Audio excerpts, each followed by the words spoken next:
You ask Tiger to solve. This deals with linear equations with one unknown.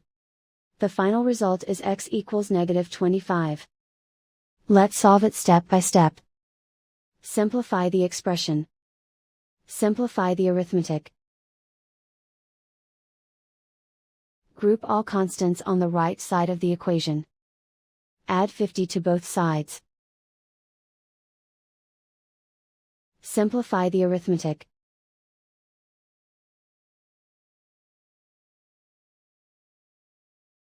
Isolate the x. Divide both sides by -2. Cancel out the negatives.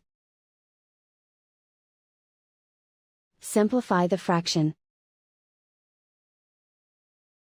Move the negative sign from the denominator to the numerator.